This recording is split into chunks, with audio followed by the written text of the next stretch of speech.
you're comfortable, right, in the status quo, and you feel like in your mind everybody's their own hero, right? Like I had to work hard, I had to do this, I had to do that, and I still persevered, and I became, an engineer or a doctor or whatever, and here I am in my house now, right? And then there's a frame of reference that comes from people who have either lived experience or been around people with a lot more lived experience of how the system has failed them. No matter how many times they worked hard, no matter how many hours they took, no matter how much overtime they had, they were still struggling to make rent. And the rules, quote unquote, as established by the system, weren't facilitating their ability to move up the economic ladder. And so I think bringing those people together so that people can hear that and understand that, where it's like, hey, I agree with you, right? That if you play by the rules, you should be able to get ahead. If you work hard, you should be able to get ahead.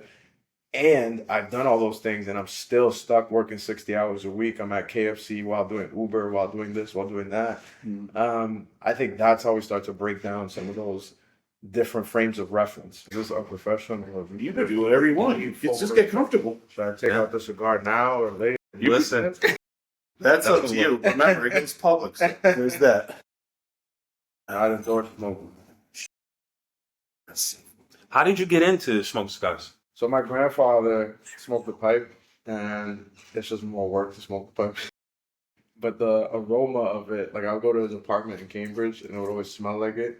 And he would have this, I don't know, distinctly remember the smell, but then also he would bake this bread, the French bread from Fantini, and then he put butter on it, and then he sprinkled coffee on top of the bread and put some sugar on top of it.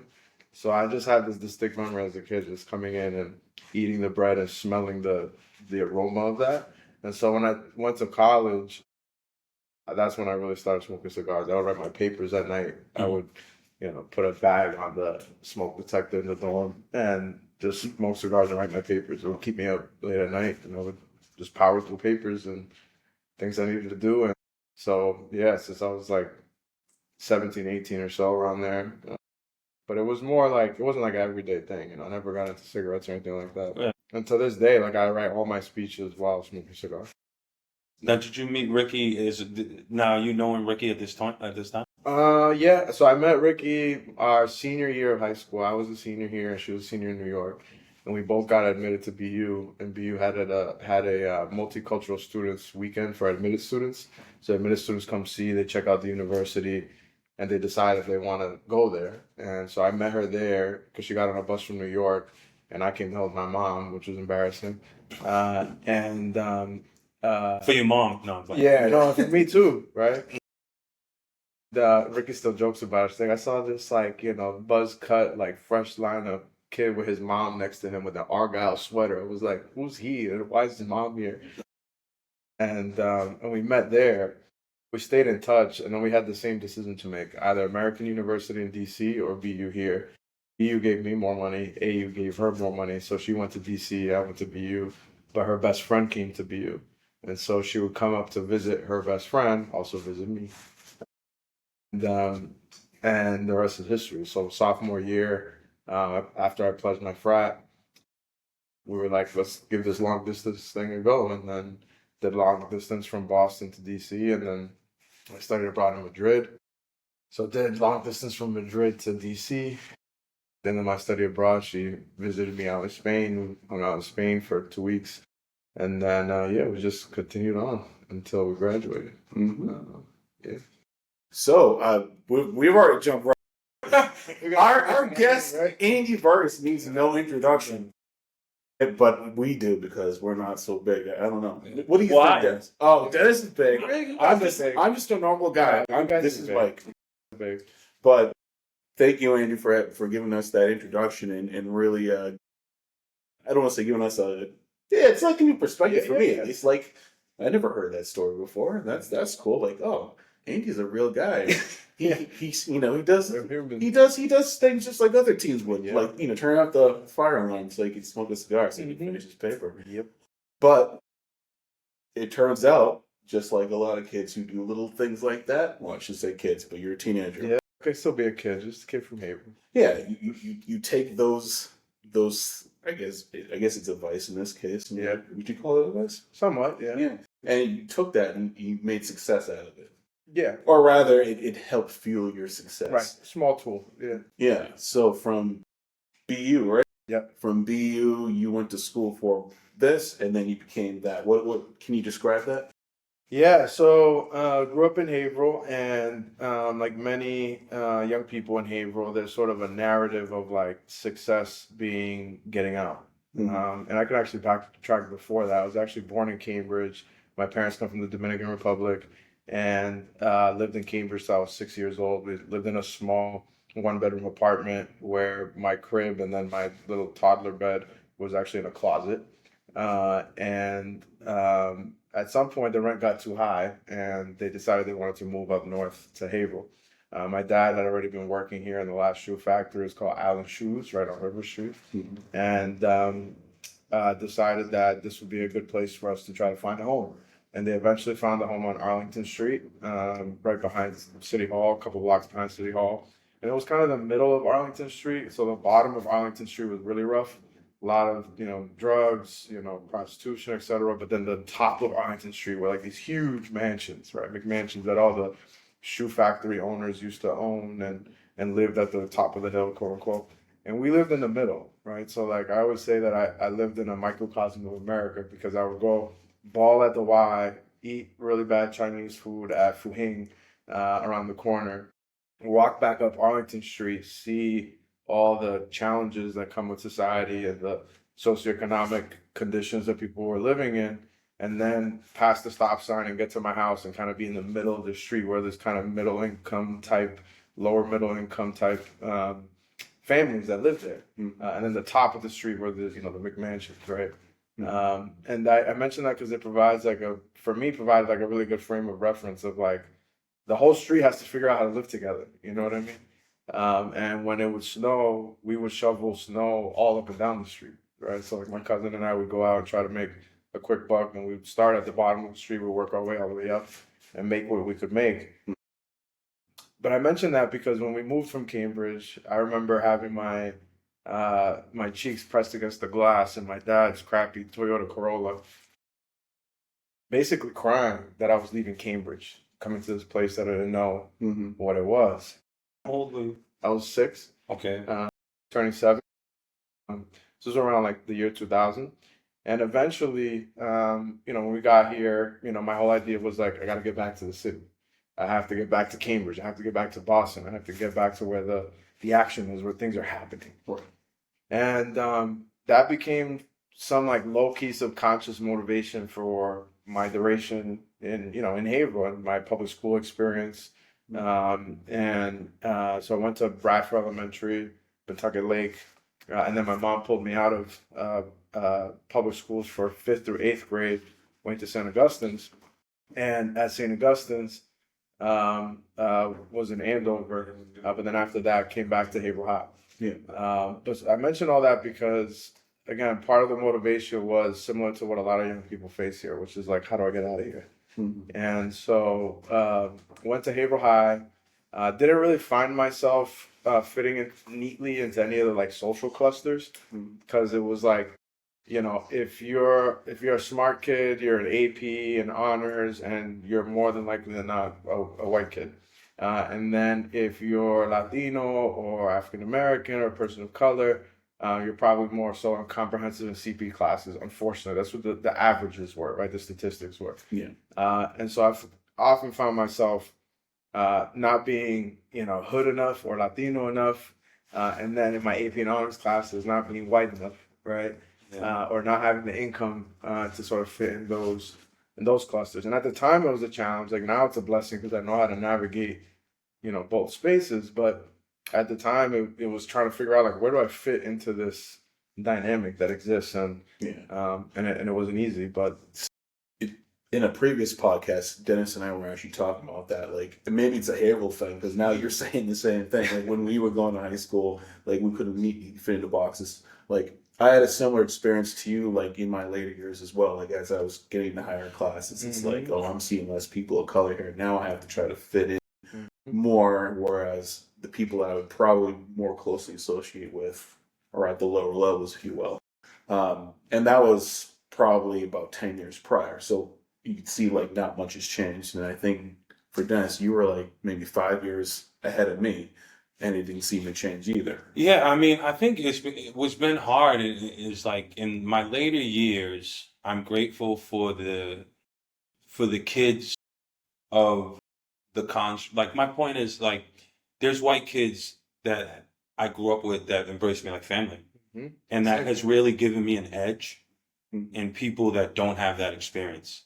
Because I feel people create a negative narrative and like we get, right? All the blacks are the same, all the Spanish are the same, all the whites are the same. Right. And it's never that simple. It's Right. very complex. Right. But where it becomes difficult is like where our relationships are calling us to check the more extreme background people that don't want to create those interracial relationships. Mhm. Like I got people, we all I think have people that are like, I'm good over here in the culture, Right. Right. and why are you even out there? Mhm. And I think that's the point of this podcast, right? Like to really like challenge more people in, because to your point, you got to speak the truth. And when you're out here speaking the truth, it like we take the weight of that. Mhm. Dennis is like he's talking about the reality of dealing with, most of the white people run stuff here in Haverhill. That's the way it's been. Like no one's trying to say that, and if it was all black people, there'd be a bunch of people that would be upset at black people. Because I think what they're really upset at is power, right? When there's a group of people that have power, you're going to make good decisions. You're going to make bad decisions. That's life. It's a sense of where do I fit in into all that also, right? It's like, am I a part of this? Well, and you're a leader. Like that's, I think the hard part is when you are the one that says, I'll give you an example. We'll give context. And maybe I'm off. Maybe if I'm wrong, tell me I'm wrong. Yeah. You decided to marry Ricky. Mhm. She's from New York. Yeah. You're from here. Yeah. I'm sure there were girls here Yeah, it's true. that were like, how dare you, Andy Vargas? Look Yankee over. fan. And so my whole point is like, is there elements of like, like by you just choosing your heart, Mm-hmm.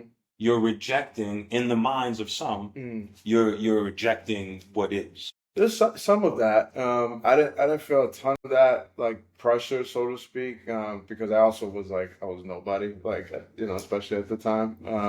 But it's something that was the best decision I ever made, right? Because I'm able to have perspective now from Ricky that has just made me a better person, a better dad, better public servant, and allowed me to zoom out in many ways that was helpful. And I think hopefully she would say the same thing, in that her perspective, growing up in New York, where particularly in Washington Heights, the majority population was Latino, coming here was the crazy culture shock. I told her, I was like, don't worry, we have a train. And she got here, she's like, oh, you have a train? Like, where's the train? I'm like, that's the train. She's like, how often does it come? I was like, hour and a half, 2 hours or whatever.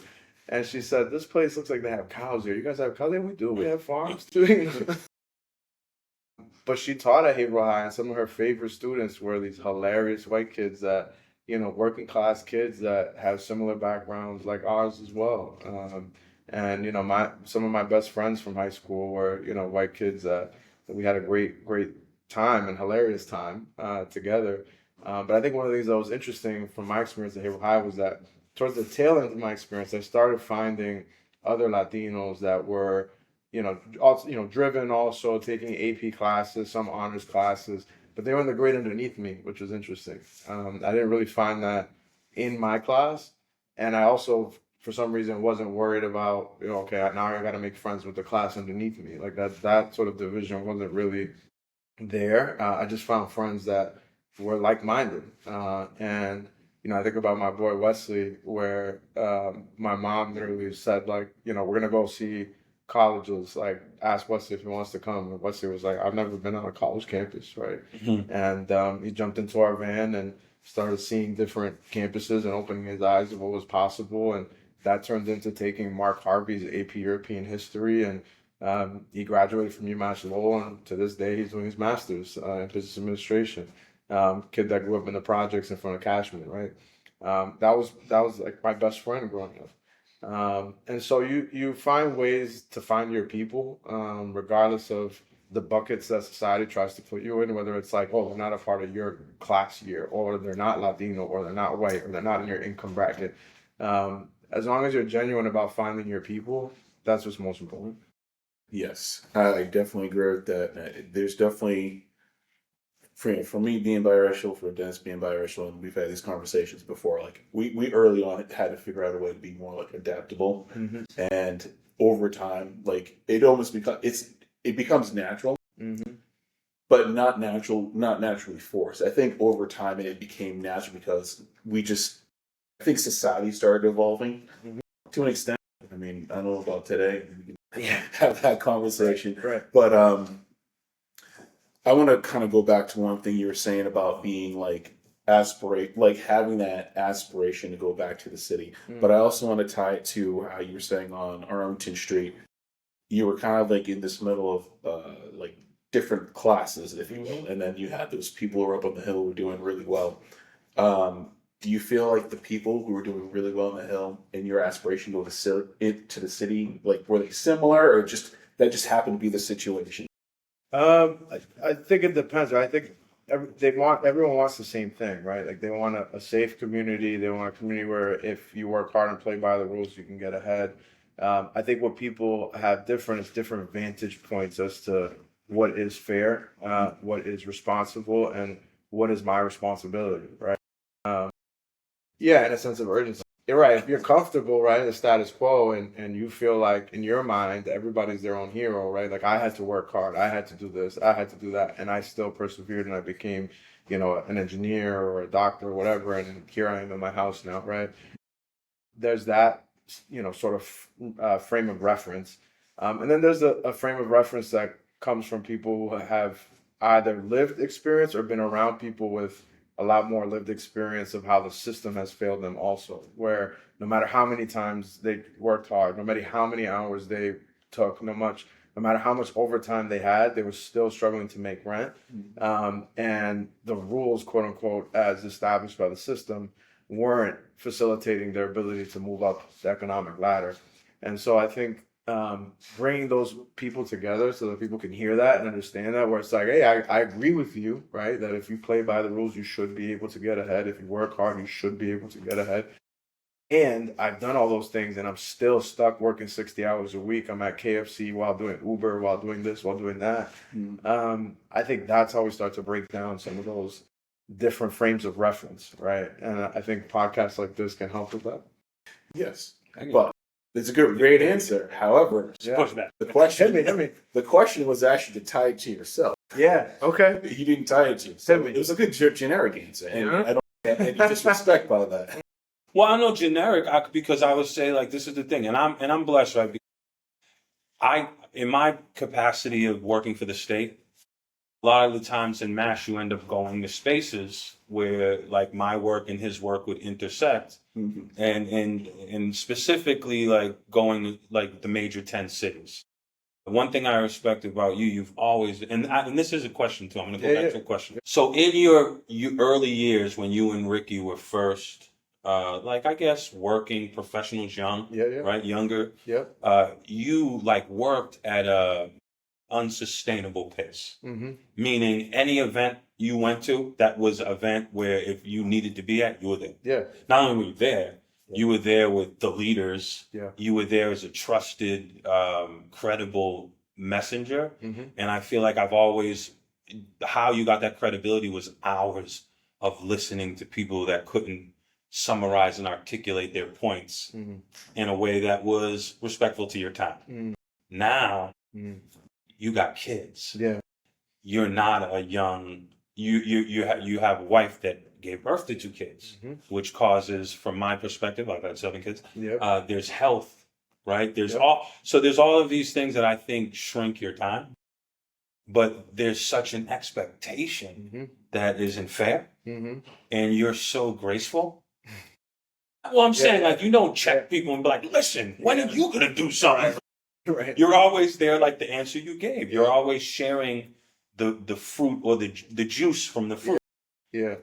What are you going to do moving forward? Because I'm not saying I'm afraid, but I know in my mind, I'm like, there's no way that you can maintain what you were. Yeah. Ashley, can I jump in and add to that question? Okay. Because this Yeah, is the yeah. point I was trying to get at. Yeah. Well, going back to my original question, what I was really trying to figure out is, okay, Yeah. you had these aspirations to move from Haverhill, but now you're back in Haverhill. So Yeah. now can you explain why you're back in Okay, Haverhill? gotcha. And then also the future. Like you Okay, said. I'll try to link these two. So, Okay. ironically, the reason why I came back right after graduating from college was the same reason why I decided to leave, right? The reason I decided to leave was that there was this subconscious sort of narrative, even cultural narrative in young people that were quote unquote successful in Haverhill that to be successful, you had to leave, right? And so it was my second semester senior year. I was interning at the White House. My whole plan, quote unquote, was happening. I had lived in Boston. I had lived in Madrid. I deliberately planned to study abroad in DC my second semester senior year, so that right after I graduated, I was a senior. I could just segue into a full-time job in DC. I had an internship at the White House. There were tons of jobs opening up at the White House because people were moving on to the presidential campaign. This was Obama's last year. And the opportunity was there to stay in DC, whether at the White House or go to the State Department or do something else. And I sort of did this analysis in my head where I thought about, like, okay, if I don't take this job at the White House, what happens? Like, the world keeps spinning, right? Like, somebody maybe more qualified than me is going to take that job and the world's going to continue to spin. Mm-hmm. If I don't come back home, what happens, right? I'm sort of gambling that, like, somebody at some point is going to come along and say, like, this community could be so much more than what we are. We have so much untapped potential. We have to figure out a way to cut that brain drain that exists where our talent just leaves and decides not to come back, or maybe comes back when they retire, or maybe comes back in their 50s. I could be more useful to the world if I come back home right away and try to figure out what to do with my time. And so that's how I decided to come back. And then knowing that, like, when you're young, you only have, you have a set number of years where you can really grind, right? You don't have these other responsibilities of kids. You don't have these other responsibilities of, you have college debt, right, which I had and still have. But you don't have the same responsibilities that you have as growing a family and trying to be a good and responsible father. And so I came back, I was 22, decided to run for city council, won in that race, served on the council for 2 years. Got to pin you right there. Yeah. Got to pin you. Because, so you come back in 22, Yeah. our first intersection leads. Yeah.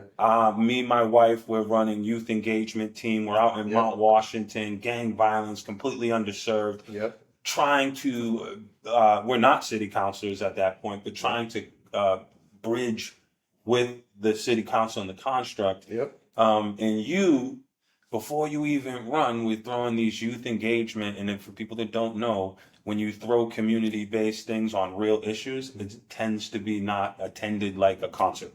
But in comes Mr. Vargas with Young, with some VIP, with Carol and people we knew.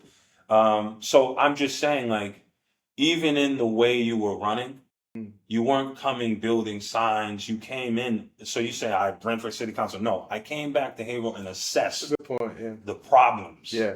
I went to communities and met with the local people and listened. Right. You never came in really like I didn't know at that point that you had been at the White House. Yeah. I knew that you were a local person that, I had my boss. I'm like, here's some young kid, let me teach him, right? Yeah. But really, you had a lot of information and a lot of skill set there. So I just want to put the pin. Yeah, no, I appreciate that. Because it's like you don't just get in there. Yeah, you don't just come back and say, I'm here, I'm running, vote for me, sort of thing. And you won me over. I was so, like, proud to be, I think when you're doing community work, the young people that are not navigating well tend to get your attention. So here you are running. And it gave me hope because I'm like, wow, like here's somebody that, and I'm a faith-based guy, so I'm going to say that. Yeah. But I'm like, here's someone that God is touching and God is calling to this work clearly on passion. And you were making those decisions. And I saw the impact because, like, I think, like, to your point, so many young people are just looking for a way out. Yeah. So it's not like they're like, oh, I want to be a drug dealer. It's, the drug dealer is able to provide food for his people. Yeah. And there was a lot of that, we all in our community, I think, tend to steal rap You know, like we steal ideas and we see each other and see what works and we eat the meat and spit out the bones.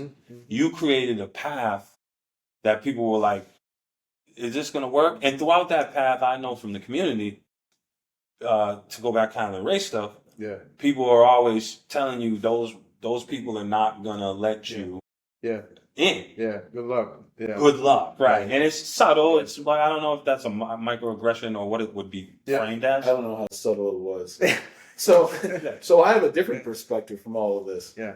And I'm glad we put a pin in this. So I know you and Katrina were community involved. You're obviously getting community involved. I was 1 foot out of Haverhill at that point because I'm looking for housing. Yeah. I just graduated and I'm working. And we could not find affordable housing. And depending on how you look at it, fortunately or unfortunately, I found housing that was more affordable across the state border. Was around when you ran the first time. And I was like, oh, who's this young upstart, you know? And I was impressed because it's not just you were simply coming up and you were putting yourself out there. You were doing it strategically and effectively. Like you knew what you were doing, which was, I think, threw some people off. And I don't want to name, some names of like retired mayors, for example, but like there were some people who have been around for so long, been doing it for so long, who were so used to just being like, oh, yep, I'm definitely going to get that vote. I don't have to put that work in. And then having someone like yourself come in and not me, I'm not like super close to those individuals, but like I'm close enough to hear if they're being bothered. And I can hear them. So, I mean, no pressure or anything. No, I think there's, particularly on local politics, there's this like low expectations that exist, right, among everybody, right, whether it's some electeds, voters, etc. That if you just put some signs up, if you show up to a couple of key events, you're chilling. Like, if people are going to vote you in again. Because you have a last name that people know, because you've been there forever, etc. And we came in and we said, maybe those have been the rules for a while, but we're going to run this like a congressional race. Like, we're going to take this very serious. We're going to knock on a ton of doors. And I met with every single one of the councilors. I met with the mayor. And in surveying the field, what I saw was that only really 3 people actually knocked on doors in local elections. It was the mayor and maybe 2 councilors. Everybody else was just, I put my signs up and hopefully people come out and they vote for me and we're good. And I knew that the only way I was going to win was by pounding pavement, by hitting doors. And so we hit 10,000 doors in that first race that I ever did. And I was just hoping to come top 9 because we had the all at large system. And on election night, when I got the call that we came in 3rd, it was like, I was shocked, right? I was genuinely shocked. I was just praying to God that we come 9th or 8th just to get in the door. But now you come in 3rd, you come in with a different level of capital that you can use once you come in, because now you didn't just eke by, like you blew by, right? And that gives you a different ear for people to listen to. And I think it was what we did with it that was most important. It wasn't like we came in and we're like, all these people voted for me, so now y'all got to listen to me, right? I'm the first time candidate and I'm here with you guys. That wasn't sort of the approach. The approach was still one of humility, of understanding, like, at the end of the day, all these people are here giving up their Tuesday night. They could be doing other things. They're out in community. They're doing what they can to support the community. And I got to listen. I got to understand what is it that they care about? What have they worked on in the past, so that I don't come forward with an idea that to me seems like it's new, but they perhaps have been working on or talking about for a while. How do I give credence to the work that they've done while also acting with a sense of urgency of like, all right, we got to push this thing forward to make it happen. Yeah. Got to talk about that. So you just highlighted a very political nuance that I think, from my experience, I never knew until I got into politics. And you talked about people pre-existing in a work, right? And sometimes, so let's say, I don't know, there's a counselor that has been working on workforce development forever. Yeah. But sometimes I think, right, to your point, a new person comes in and doesn't understand the grace, right? And they come in so strong because there's the sense of urgency, right? You see all these people that are hurt, I would say, and you're trying to address that harm. Right. And there's really not a platform for politicians to have these type of dialogues. So my point is, how did you know Do you get what I'm saying? Like, Yeah, because like yeah. you came in with a very wisdom of, okay, I'm coming in here with a sense of power now, Yeah. and that could probably it could cause some Yeah. harm. So how did you know? So there's two. One is I get my sense of urgency and like wanting to do something for my mom. My mom she's one of 6 daughters. 5 of them were born in DR. She's the one that was born in Brooklyn, New York. And she has a very much like Dominican through and through, but like also American, like can do, like you see a problem, don't just complain about it. Like, what are you actually going to do about it? From my dad, I get more of a people are people, and you have to understand their emotions. You have to understand how people feel in order to want to get something done. And there's sometimes a tension there, right? And my dad's a traditional immigrant from the Dominican Republic, and carries more of the attitude of like we're just lucky to be here type of thing. Don't ruffle any feathers. You know what I mean? Right. But having those two mixed together gives me sort of the sense of action and the humility to keep the main thing, and the main thing is you want to get X thing done, right? And so if your head, I want to get X thing done, you work your way backwards around and thinking about like who are the people that I need with me to get those things done, and does it become harder for me to go get these things done if I lose these people around me? And keeping that the goal and stepping outside of your ego is like really important, because it can be easy, right? You can say like the solution's right there in front of us. Like, why don't we just do that, right? And you can convince yourself of like, I'm the champion. I'm the person that has to be the one to get this done because nobody else has gotten it done. So I'm the one that has to do it. But if you take a second to kind of pause and kind of take my dad's approach that people are people, and we have to consider the humanity of how people are going to feel by you taking, whether you intended to or not, a spotlight on a particular issue that they've been talking about or working on for a while, that's going to make it more difficult for you to get to your goal. You're going to lose allies that can help you get to your goal. And so it's being obsessed about what that end goal is, and then having that healthy balance between the sense of urgency and doing something, and realizing that we all have egos and we're sensitive sometimes. Can we say, because it's funny, we're on camera.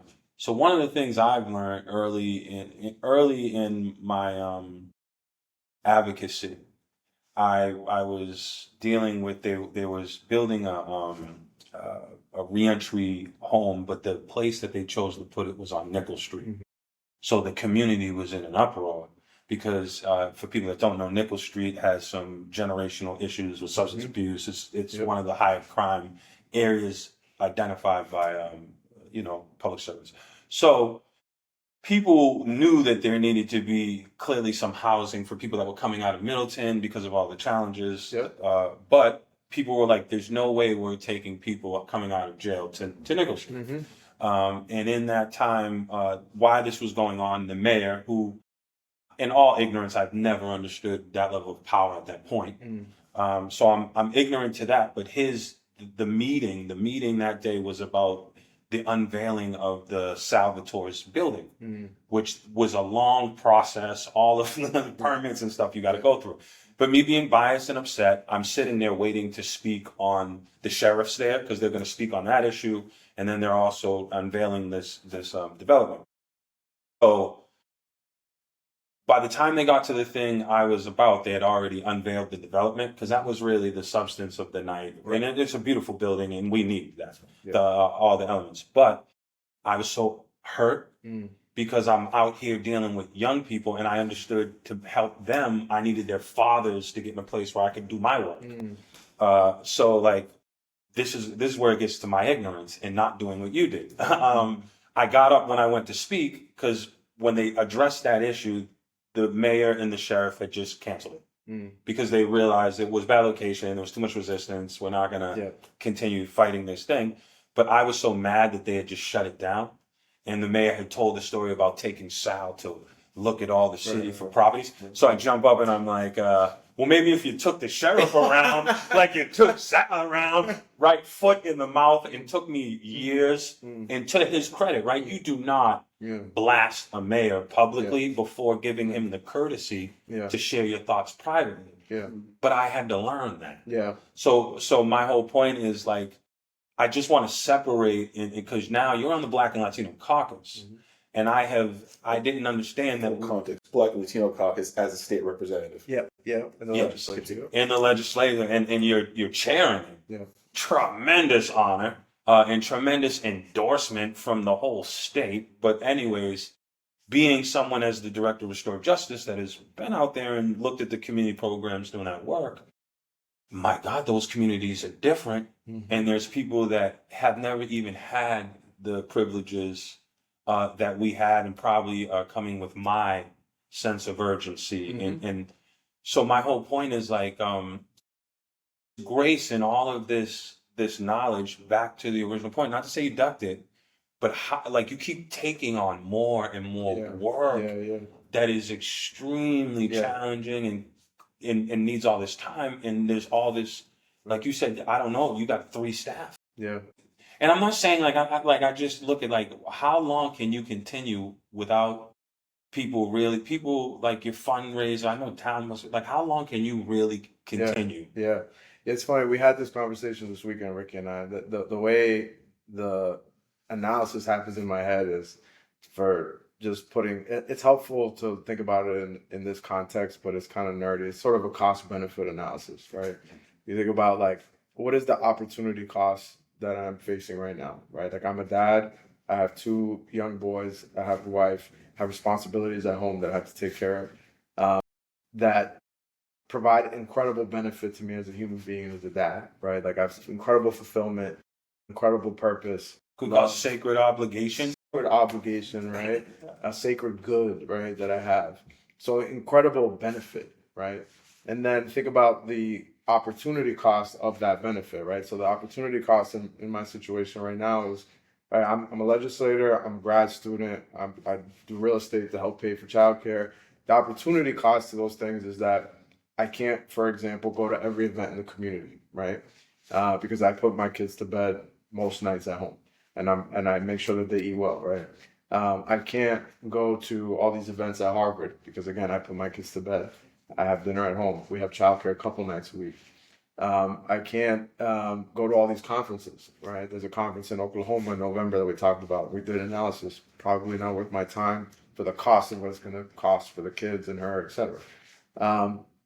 The benefit still outweighs the opportunity cost for me personally, right? And so just zooming out and having that perspective of knowing, like, yeah, it sucks that, like, maybe this perception is going to be out there that, like, Andy's not out here as much anymore, right? Or why didn't he come to my event? He usually comes to my event. He didn't come this year, right?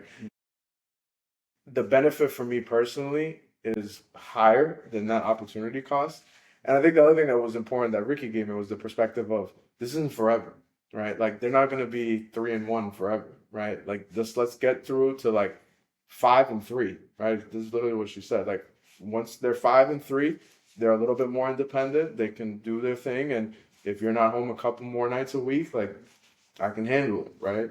And I think it's having that perspective of zooming out that, like, sometimes you're just in a period of grind and you're going to have to give up some things that end up being opportunity costs, as long as you're clear in your mind that the benefit of that far outweighs the cost, or your at least perceived cost of that, and that is temporary, right? Like, this isn't forever.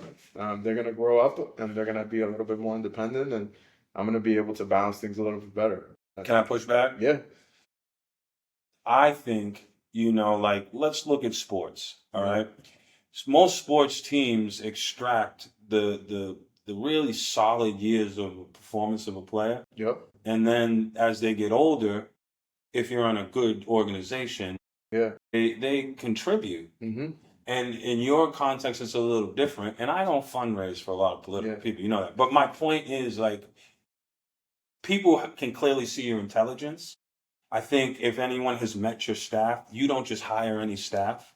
And I know you hate talking about money, but the point of fundraising is if you have more, if people are able to contribute to you, 100%, you can hire more staff and have a bigger reach. So yes, you may not be able to be in Oklahoma, but you can send a capable person that can extract, and in your home time, you can still support the things and connect the dots, because really the resources are your experience, your brilliance, the fact that you've taking all of this into Mike's point that you're staying here. Like, I don't, like, one thing that I say, you know, people don't understand that you're famous in a lot of ways. Yeah. And you know a lot of sectors. So, like, that you could have gone, you know how many AAU people are like, hey, you think Andy wants to do a league? You know how many entertainment, hey, you think Andy and I've never come to you because we're friends. And I'm like, dude, he's approachable. Don't try to use me to. So, but my whole point is like, I think I'm just trying to point. There does come a point where you will have to weigh. Yeah. Because in my experience, It's true. I sat with my son. My son's in middle school, and he doesn't need me to feed him, or I don't have to worry about him swallowing coins. But the culture of that school depresses him to think sometimes, is his life even worth living? And I'm not going to go to a meeting because I'll sit there and have that dialogue to set that. So the challenges change. 100%. But it's always the choice between, am I going to work in my tent or am I going to support the work that needs to happen in the community? And I'm being your friend, you know, like, I'm always going to say, other people need to step to this work with more than an opinion or a social media interaction. You know, and $20 goes on. It does. Well, let me provide you with a different assessment of what you just said. So we were talking for a bit. You were talking about like the sense of urgency, right? And I, as someone who's run locally in politics, I understand that dynamic of having to deal with like the public, and I mean that in a very positive public, and then also coming home and you know, supporting your family and being part of a family. Much like you, when I ran and was elected, I did have young children, like similar aged. And you definitely start to lose some of that momentum and some of that urgency when you're like, at the end of the day, is my family good? Right? And you don't necessarily, it's not that you want to put off like your public duties as a public servant, but it just happens that way. So we did ask about the future. We didn't touch upon it, but we're getting there. So when you're thinking about that sense of urgency, and you can correct me if I'm wrong, but it feels to me, and to his point about that sports analogy, right? Yeah. It's like you're starting to slow down. And not because you necessarily want to, just life happens, right? You have a family. And another, to Des' point, like, other people do have to step up, right? So when you're thinking about the future, do you feel as though, I know on one side you're saying, once the kids are old enough, I'm getting right back into this, I'm going to start doing more engagements. And I totally get that too. Yeah. Been thinking about that myself. But also at the same time, do you have like a little bit of frustration when you think about the amount of time you spent as a public servant and people aren't largely stepping up? Maybe there's a few, but largely most people are just like, no, you're just doing a good job. Yeah.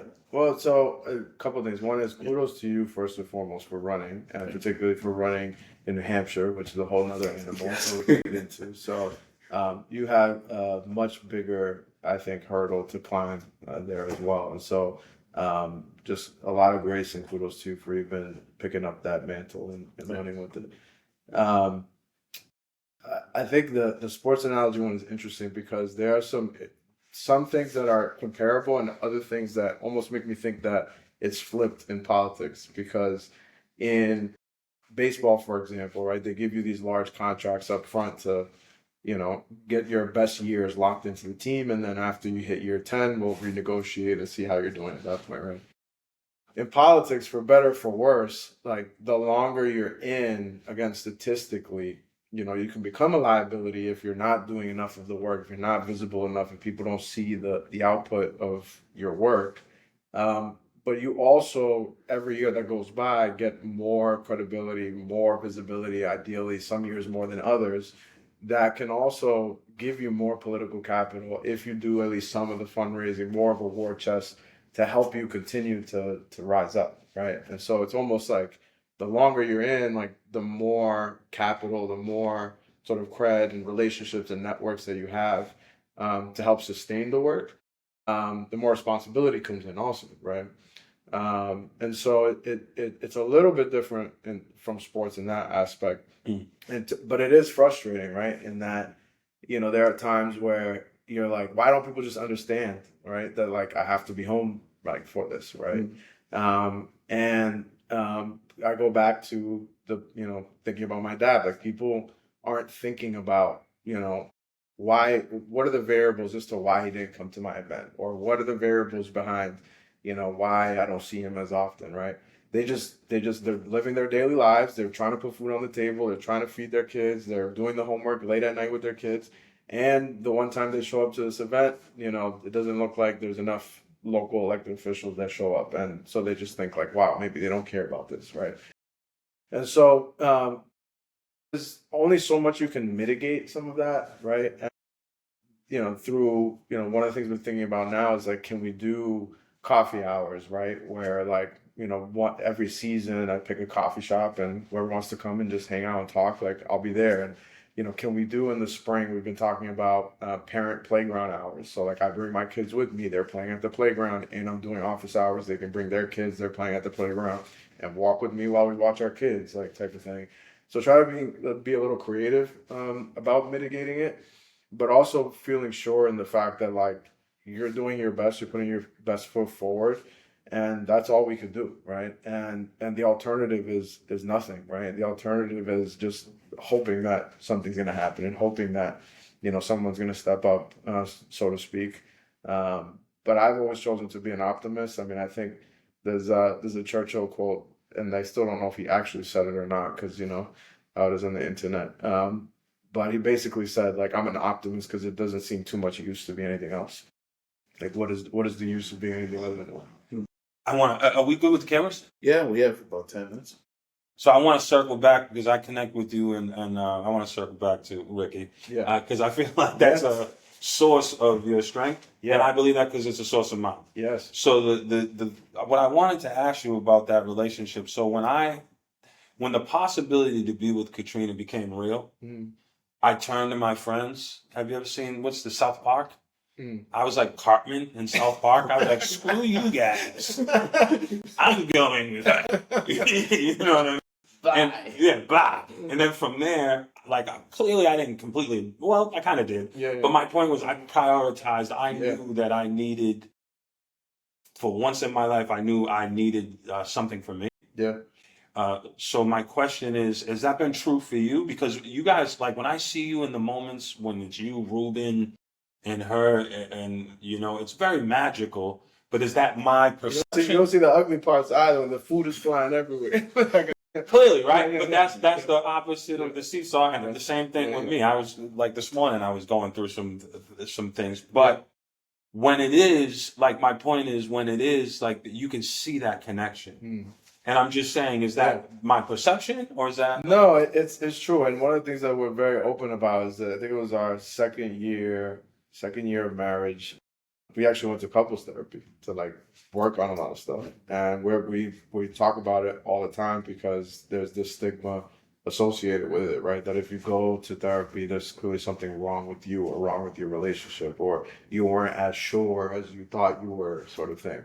And it's the exact opposite. I think going to it is a demonstration of like how much you care about this other person, that you're willing to put down your ego, you're willing to put down all the societal norms that are given to you about doing this action, because you're willing to take any step possible to try to make your relationship the best that it could possibly be. And we saw an amazing therapist, and like that whole experience just gave us the tools to be able to navigate everything that came after. And luckily we did that before we had kids. And so we still reference a lot of those, tools and things that we learned going through that to help us navigate everything that came after. But yeah, no, she's my rock. She's someone that I can talk about anything with, and has stood by me, and there's negotiation in any of this, right? Yeah. Like, like I just mentioned, that conference that I wanted to go to in Oklahoma, if you want to do that one, then you can't do the one in January. So there's that give and take. But I think the headline here is like, that don't be afraid to turn over any rock that could potentially help strengthen you either as an individual or as a couple. So it is actually Mental Health Awareness Month, right? I believe so. This is why I love this podcast. Because organically, we just end There up you go. repping what we need to rep. So I have two No pun questions. intended on the repping rep. So I have a selfish question, and then I'll do this inspiration one and I'll ask the selfish question about your role in the Black and Latino caucus. Yeah.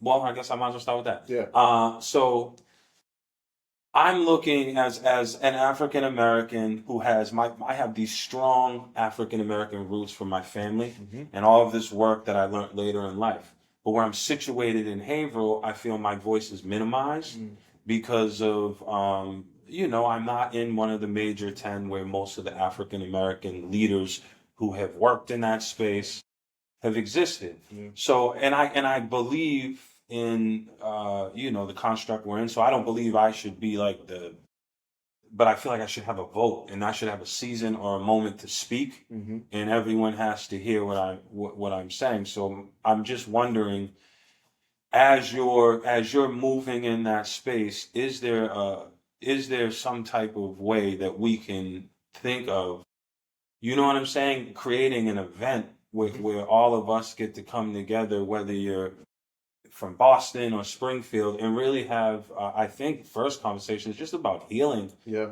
But like, how do we concentrate and bring people together? And I guess that leads to like another funding question, right? Because it's like you need the resources. Right. So does that exist? Are there resources for bringing not just the leaders like you all, but bringing the community people together to learn and Yeah, I mean, I think it starts with sort of what the end goal is, right? Like, is the end goal that we want to bring people together so that we can learn best practices in different communities and try to figure out what we can learn from Boston, what Boston can learn from us, what Springfield can learn from, the South Coast, etc. And then it's realizing that, like, in each of our communities, we're so in the trenches on like just every day trying to put out fires that we need somebody to sort of, when we zoom out, bring us together to sort of think big picture. And I think about a couple of weeks ago, we had a meeting in my office with the Mass Council of Churches, which we had 10 Black pastors in my office. Reverend Young helped set it up. And one of the pastors said, we're all so focused on the day to day and making sure that people get the resources that they need, that nobody's stepping back and thinking about what's our Project 2025. Right? They have their Project 2025. What is our Project 2030 or 2035, whatever we want to call it? Right. How are we thinking big picture about how we detangle ourselves from the mess that is happening at the national level, and how do we build local resilience here? And I think there's something to that, right? There's something to bringing people together to make that possible. And leading the caucus itself, has been an incredible opportunity but challenge, right? Because we all have different districts, we all have different political ideologies, we all have different backgrounds, and the thing that has been most effective for us is sticking together on a particular policy item, on a particular issue, or at least a framework that we can all get behind. Because if we speak with one voice, that's really where the power is, right? If systems are able to break particular factions, that's when we start to lose potential that it goes untapped. And so I think the long story short is that there's definitely an opportunity for that. We just have to think a little bit through, like, what are the tangible outcomes that we want to come out of that. He would say that. No, I'm sorry. Yeah, and then who's most interested in those outcomes? So one of the tangible things that I just wanted to think, like, I just came from Virginia. I've been down south, and one of the things that just is glaring, even more in the North Shore, it's not really into the Black and brown communities much, but this whole, the municipal sports and the high school sports in the South, and the vendorship that happens, and the support of people, it's huge. Yeah. And when I look at the talent of our community, right, that is kind of shielded because it's all controlled by the education system, which is beautiful and progressing, but doesn't have the sense of urgency, I think, that we're talking about. I think that AAU really creates an interesting connecting point. And I didn't know until like I went to Virginia. And there's issues too that rise, right? Because you still deal with the violence of bringing young people together. But I'm just saying that as you're thinking, I think that is a tangible thing. Youth sports, youth arts. Right. And how do we create our own thing? Because I think where you do have influences, you have people like me, UTech, the Rokers, that with the right partners could maybe elevate the public safety to make it happen. But take a long time. Yeah. But I just want to pitch it while I'm here. No. Yeah, I think that's a really great idea. And as we get more deep into these conversations, you can see how complex things can really become. Andy, you've been totally chill as a cucumber here. Like, honestly, The like, cucumber. like you just like you really have a lot of thoughts and strategies and ways of organizing that I think a lot of people maybe who have been more seasoned as politicians probably don't necessarily have. And you just Thank you. keep making those connections with people. So we're so glad to have you and have those conversations. We hope to have you again. No, this was awesome. This was great. And I just want to thank you guys for having this platform for people to be able to learn and be educated, and for all the work that you continue to do. And Dennis, for you in particular, for you and Kat doing this work in Haverhill for years before anybody was doing this work, right? I pay credence to that wherever I go, and just know that, you know, when we think about where else you could do this work, there's nowhere where you're needed more than right here. And so just thank you for that. Can you, so with the last little, we got this little last minutes. Yeah. Clearly, I know that like you love Haverhill, you love this community, right? And so I just want to like, I want to give you an opportunity, like to know that like, from my perspective, it's okay for you to look out for your family. And I'm speaking for all the real people at Haverhill. Most of the people from Haverhill, I think, are proud of you, and they just do their job and stay out of your way. And then tragedy happens, and people come running and overflow, and you pick up your phone at night and all of that stuff. But I'm going to speak against that and say at some point, brother, like whatever is best for you, you need to do that, and everybody needs to be okay with that. I appreciate it. Because you've already done Thank you. so much.